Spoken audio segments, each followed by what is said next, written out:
இந்த அனுதின தியானத்தின் தலைப்பாக ப்ரொவைடர், அவர் நமக்கு எல்லாவற்றையும் கொடுக்கிறவர். இதை சங்கீதக்காரன் பல இடங்களில் சொல்லுகிறார்.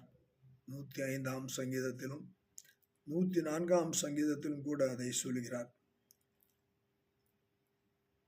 அதிலே 27ஆம் வசனம், சங்கீதம் 104:27 சொல்லுகிறது, ஏற்ற வேளையிலே ஆகாரத்தை தருவீர் என்று அவைகளெல்லாம் உம்மை நோக்கி காத்திருக்கும். இங்கே கடலிலே வாழும்படியான ஜீவன்கள், கடலிலே கப்பல்கள் செல்கின்றன.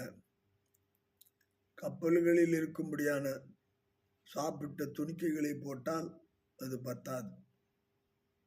ஆனால் அங்கே 26ஆம் வசனத்திலே அதிலே கப்பல்கள் ஓடும், அதிலே விளையாடும்படி நீர் உண்டாக்கின திமிங்கலம் உண்டு.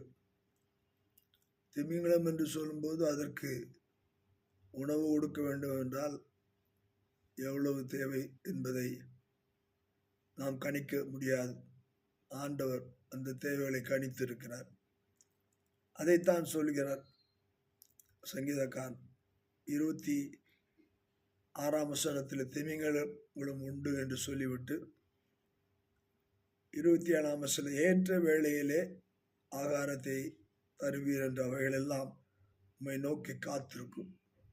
அந்த திமிங்கலங்கள் தேவனை நோக்கி காத்து கொண்டிருக்கிறதை சங்கீதக்காரன் தேவன் அறிந்திருக்கிறார் என்று சொல்கிறார். அந்த சங்கீதக்காரன் சொல்வது போல அவர்தான் நம்மை போஷிக்கிறார். நம்முடைய வாழ்க்கையிலே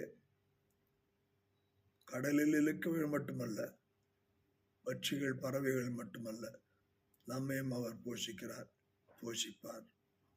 கர்த்தருக்கு நாம் நன்றியுள்ளவர்களாக இருப்போம்.